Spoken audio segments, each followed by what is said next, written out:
Hi all, അസ്സലാമു അലൈക്കും, welcome back. അപ്പോൾ എങ്ങനെ എല്ലാവർക്കും സുഖമല്ലേ? അപ്പോൾ ഇന്ന് ഞാൻ നിങ്ങൾക്ക് വേണ്ടിയിട്ട് നല്ല അടിപൊളി തട്ടുകട സ്റ്റൈൽ കപ്പ ബിരിയാണി, ബീഫും എല്ലും കൊട്ടും നെയ്യും എല്ലാം കൂടി ഇട്ടിട്ട് നല്ല അടിപൊളി കപ്പ ബിരിയാണി എങ്ങനെ സിമ്പിളായിട്ട് ഉണ്ടാക്കാമെന്ന് കാണാം കേട്ടോ. അപ്പോൾ അതിനു വേണ്ടി വീഡിയോ ഫുള്ളായിട്ടൊന്ന് കാണാം. അതിന് വേണ്ടി നല്ല നല്ലൊരു ബീഫ് കറി ഉണ്ടാക്കിയെടുക്കട്ടോ. അപ്പോൾ ഞാനൊരു കുക്കർ വെച്ചിട്ടുണ്ട്, അതിലേക്ക് കുറച്ച് വെളിച്ചെണ്ണ ഒഴിച്ചെടുത്തിട്ടുണ്ട്. പിന്നെ അതിലേക്ക് കുറച്ച് ഇഞ്ചിയും വെളുത്തുള്ളിയും കറിവേപ്പിൻ്റെ ഇലയും കൂടി ഇട്ടെടുത്തിട്ട് ഒന്ന് നല്ലോണം മൂത്ത് വരുമ്പോഴത്തേക്ക് ഇതിലേക്ക് ഞാൻ 1 കിലോ ബീഫാണ് ഉണ്ടാക്കുന്നത്. അതുകൊണ്ട് തന്നെ ഞാനൊരു 4 വലിയ സവാള മീഡിയം സൈസ് സവാള ഇട്ടെടുത്തിട്ടുണ്ട്. അതിലേക്ക് കുറച്ച് പച്ചമുളകും കൂടി, എരിവിന് ആവശ്യമായ പച്ചമുളകും കൂടി ഇട്ട് നല്ലോണം വാടിയെടുത്തതിന് ശേഷം 2 വലിയ തക്കാളിയും കൂടി ചേർത്തെടുത്ത് ഒന്ന് നല്ലോണം നമുക്ക് വാട്ടിയെടുക്കാം. അപ്പോൾ ഇതിലേക്ക് ആവശ്യമുള്ള ഉപ്പും കൂടെ ചേർത്ത് കൊടുക്കുന്നുണ്ട്. എന്നിട്ട് വീണ്ടും നല്ലോണം ഇളക്കി കൊടുത്തിട്ടോ. അപ്പോൾ എത്രത്തോളം വാട്ടിയെടുക്കാൻ പറ്റുന്നോ അത്രത്തോളം വാട്ടിയെടുക്കാം. ഇനി ഇതിലേക്ക് കുറച്ച് മസാലപ്പൊടി ഇട്ടെടുക്കാം.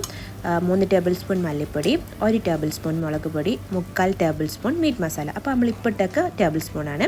ഇനി ഇടാൻ പോകുന്ന ടീസ്പൂണാണ്. 3/4 ടീസ്പൂൺ മഞ്ഞൾപ്പൊടി, 3/4 ടീസ്പൂൺ ഗരം മസാല, 1/2 ടീസ്പൂൺ പെരിഞ്ജീരകത്തിൻ്റെ പൊടിയും കൂടെ ചേർത്തെടുത്ത് നല്ലോണം നമുക്ക് ഇതിൻ്റെയൊക്കെ പച്ചമണം മാറുന്നവരെ നല്ലോണം തന്നെ ഇളക്കി കൊടുക്കാം. ഈ ടൈമിൽ നമ്മൾ കുരുമുളകിൻ്റെ പൊടി ഇട്ടെടുത്തിക്കില്ല കേട്ടോ. എന്നിട്ട് കൈക്ക് നല്ല വൃത്തിയാക്കി വെച്ച ബീഫുണ്ട്, 1 കിലോ ബീഫാണ് കേട്ടോ. കുറച്ച് നല്ല നെയ്യും കൊട്ടും എല്ലാം കൂടി ചേർത്തെടുക്കണം കേട്ടോ. എങ്കിലാണ് നമ്മൾ കപ്പ ബിരിയാണിക്ക് നല്ലൊരു ടേസ്റ്റ് കിട്ടുള്ളൂ.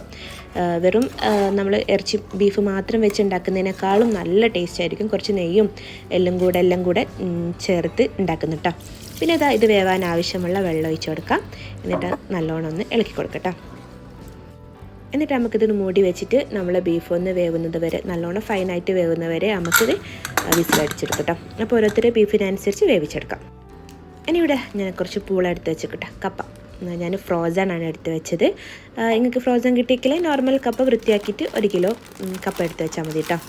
എന്നിട്ട് ഞാൻ ഇതിലേക്ക് ഒരു ചെമ്പിലേക്ക് ഇട്ട് കൊടുക്കുന്നുണ്ട്. ഞാൻ ഈ ചെമ്പിൽ തന്നെയാണ് ഇത് ഫുള്ളായിട്ട് ആക്കിയെടുക്കുന്നത്. അതിനെക്കൊണ്ട് തന്നെ കുറച്ച് വലിപ്പത്തിലുള്ള പാത്രം എടുക്കാം. ഇത് ഞാൻ വേവിക്കുന്നത് വെച്ചാൽ കപ്പ് ഫസ്റ്റ് ഒരു തെളിച്ച് കഴിഞ്ഞാൽ ആ വെള്ളം ഒഴിവാക്കിയിട്ട് വീണ്ടും വെള്ളം ഒഴിച്ചിട്ട് വേവ് ആവാൻ സമയത്ത് നമ്മൾ ഊറ്റാനുള്ള സമയത്ത് മഞ്ഞളും ഉപ്പ് ഇട്ടിട്ട് ഒന്ന് ഊറ്റിക്കളി കേട്ടോ. അങ്ങനെയാണ് അത് വേവിച്ചെടുക്കും.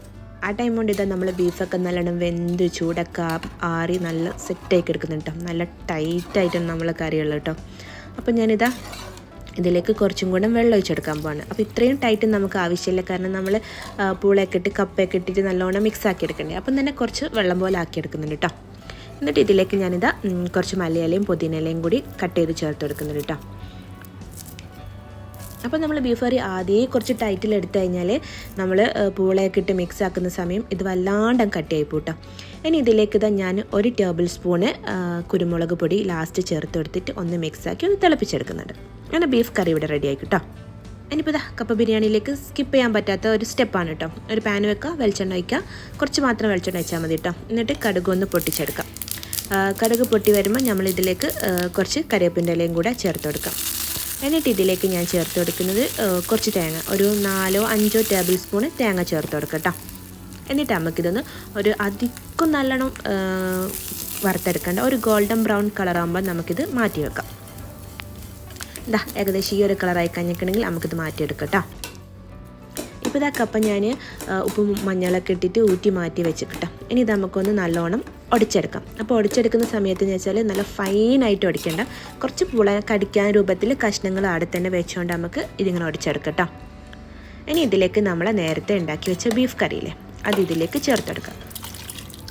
എന്നിട്ട് പിന്നെ നമ്മൾ വറുത്ത് വെച്ച തേങ്ങയില്ലേ, അതും കൂടെ ഇതിലേക്ക് ചേർത്ത് കൊടുക്കാം കേട്ടോ. എന്നിട്ട് നല്ലോണം ഇത് മിക്സാക്കി എടുക്കുക. നമ്മളെ ബീഫും പൂളയും തേങ്ങയും കറിയും എല്ലാം കൂടെ നല്ലോണം മിക്സായി നല്ല കുത്തി നല്ലോണം ഇത് മിക്സാക്കി എടുക്കട്ടോ. എത്രത്തോളം നിങ്ങൾക്കിത് മിക്സാക്കി എടുക്കാൻ പറ്റുന്നോ അത്രത്തോളം നമ്മളെ കപ്പ ബിരിയാണീൻ്റെ ടേസ്റ്റ് കൂടി കിട്ടും കേട്ടോ. അപ്പോൾ നല്ല ചൂടോടെ ഇത് സെറ്റായി കഴിഞ്ഞിട്ടുണ്ട്. ഈ ഒരു ടൈമിൽ നമുക്ക് കപ്പ ബിരിയാണി കുറച്ചൊരു വെള്ളം പോലെ, ഒരു വാട്ടറി പോലെ തോന്നും. സാരമില്ല, നമ്മളിതിൻ്റെ ചൂടൊക്കെ ആറി കഴിക്കുമ്പോഴത്തേക്ക് ഇത് നല്ല കറക്റ്റ് സെറ്റായി കിട്ടും കേട്ടോ. അപ്പോൾ അതുകൊണ്ട് തന്നെയാണ് ആദ്യം ബീഫ് കറിയിൽ കുറച്ച് വെള്ളം പോലെ ആക്കിയിട്ട് ഞാൻ ചേർക്കാൻ പറയുന്നത്. ഇല്ലെങ്കിൽ നമ്മൾ ഈ ടൈമിൽ നല്ല കട്ടിക്കായിപ്പോവും. അപ്പോൾ നമ്മൾ കഴിക്കുന്ന ടൈമിലേക്ക് ഭയങ്കര ഹാർഡായി പോലെ ആയിപ്പോ കേട്ടോ. ഇപ്പോൾ കുറച്ച് കഴിഞ്ഞ് ഒന്ന് റെസ്റ്റ് ചെയ്യാനൊക്കെ വെച്ച് എടുത്തതിന് ശേഷം നമ്മൾ കപ്പ ബിരിയാണി കണ്ടില്ല, നല്ല കറക്റ്റ് ടെക്സ്ചറിലായി കിട്ടിയിക്കില്ലേ. എൻ്റെ മക്കളെ, ഇതൊരു അടിപൊളി ടേസ്റ്റാണ് കേട്ടോ. എന്തായാലും നിങ്ങൾ വീട്ടിലൊരു പ്രാവശ്യം ഇത് ഇങ്ങനെ തന്നെ ട്രൈ ചെയ്തൊക്കെ നിങ്ങൾ ഇതിൻ്റെ ഒരു ബിഗ് ഫാനാവും കേട്ടോ. അത്രയ്ക്ക് നല്ല ടേസ്റ്റാണ്. നമ്മളെ നെയ്യും എല്ലും ബീഫും കൊട്ടും എല്ലാം കൂടെ അതിനെക്കൊണ്ട് നല്ല തേങ്ങയും കൂടെ വറുത്ത് ചേർത്തതിനെ കൊണ്ട് തന്നെ നല്ല അടിപൊളി ടേസ്റ്റാണ് കേട്ടോ. എന്തായാലും ഒരു പ്രാവശ്യം നിങ്ങൾ ട്രൈ ചെയ്തൊക്കെ നിങ്ങൾക്ക് അടിപൊളിയായിട്ട് ഇത് ഇഷ്ടപ്പെടും കേട്ടോ. ഇതിപ്പോൾ ഞാനിത് ഒരു പ്ലേറ്റിലേക്ക് നല്ല സെർവ് ചെയ്തിട്ടുണ്ട്.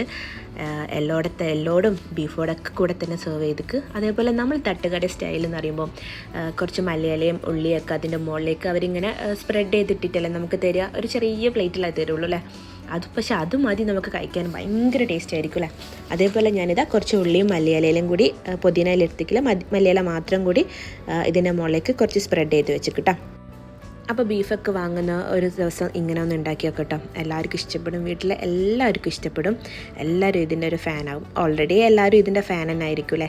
നോക്കിക്കേ, നല്ല എല്ലോടെ കൂടിയുള്ള ബീഫും കപ്പയും നല്ല അടിപൊളി ടേസ്റ്റ് കേട്ടോ.